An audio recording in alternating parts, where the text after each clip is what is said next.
Hello everyone. In today's video, we will be discussing regarding the topics like advantages and disadvantages of accounting, and there are different branches of accounting.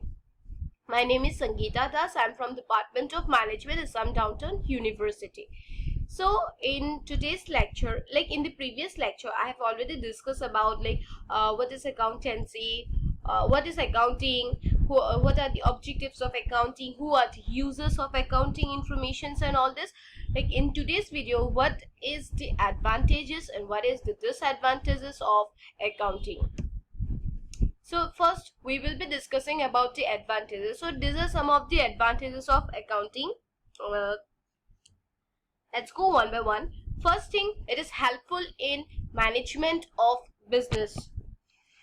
Accounting it helps the management, the management in planning and controlling the business, activities, and also it is helpful in taking the decisions for example projected cash flow statements, facilities, the management to know future receipts and the payment, and to take decisions regarding the anticipated surplus and the shortage of fund. Obviously by if we make the accounting, if we keep records of everything, like it is helpful for the management of the business in whether in taking the rational decisions regarding the anticipated surplus and the shortage of fund. Next point is provide complete and systematic record.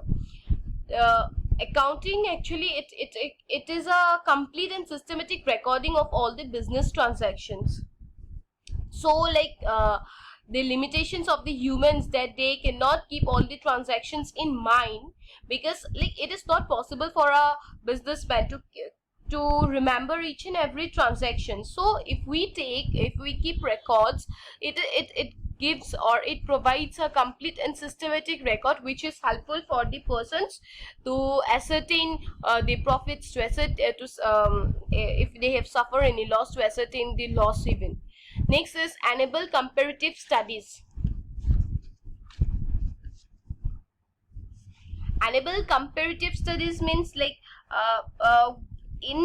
when we make accounting, when you keep records, like we have different things. We have journals, we do ledgers, we do financial statements where it includes the trading and profit and loss accounts, and the financial and the balance sheets. So all this, the trading and profit and loss account, it shows the net profit earned or the net loss suffered by the business. So if the accounts are maintained properly, the records relating to various expenses, sales, gross profit, net profit can also be compared. So as such, the accounting helps in the inter-firm as well as the intra-firm companies. And next is helpful in raising loan.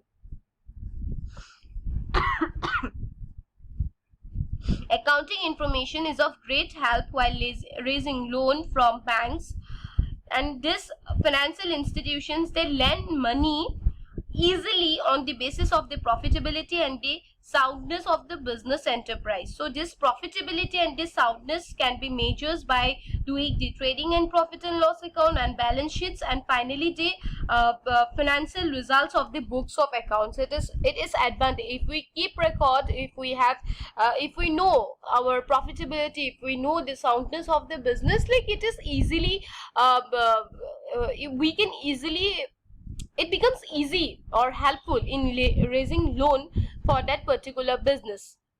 Next is helpful in assessment of tax liability. Now accounting facilitates the settlement of the tax liability with the authorities by maintaining a proper books of account in a systematic way, or in a systematic manner.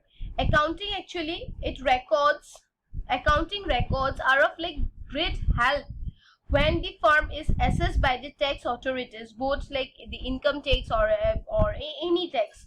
So accounting records audited by qualified chartered accountants are accepted by the tax authorities easily. Next is evidence in court of law. When you prepare the accounts, so it becomes the evidence. If in any case of disputes, properly maintained accounts supports the authenticated documents and which are accepted even as the evidence by the court of law.